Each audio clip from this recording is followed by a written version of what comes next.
بسم اللہ الرحمن الرحیم۔ اللہ کے نام سے شروع جو بڑا مہربان اور رحم کرنے والا ہے۔ کھانے کے آداب۔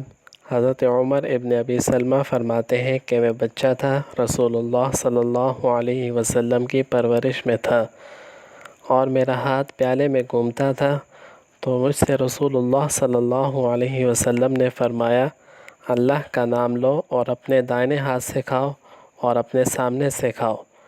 تشریح۔ اس حدیث مبارکہ میں حضرت عمر ابن ابی سلمہ فرماتے ہیں، میں حضور صلی اللہ علیہ وسلم کے ساتھ ایک پیالے میں کھانا کھاتا تھا تو میں کھانے کے آداب سے واقف نہ تھا، اس لیے ہر طرف سے کھانا کھاتا تھا، جدھر سے دل چاہا ادھر سے بوٹی لے لی، ادھر ہی سے لقمہ شوربے میں بھگو لیا۔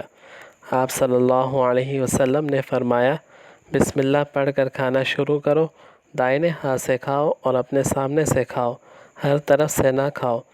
یہ تینوں حکم جمہور علماء کے نزدیک استحبابی ہیں۔ بعض ائمہ کے ہاں دائیں ہاتھ سے کھانا واجب ہے۔ خیال رہے کہ ہر چیز پیتے وقت بھی بسم اللہ پڑھیں اور دائیں ہاتھ سے ہی پئیں، یہی سنت ہے۔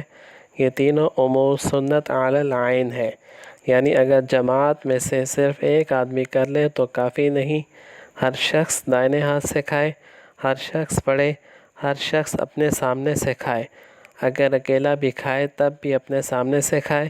ہاں اگر طباق میں مختلف مٹھائیاں یا مختلف قسم کی کھجوریں ہیں تو جہاں سے چاہے کھا لے۔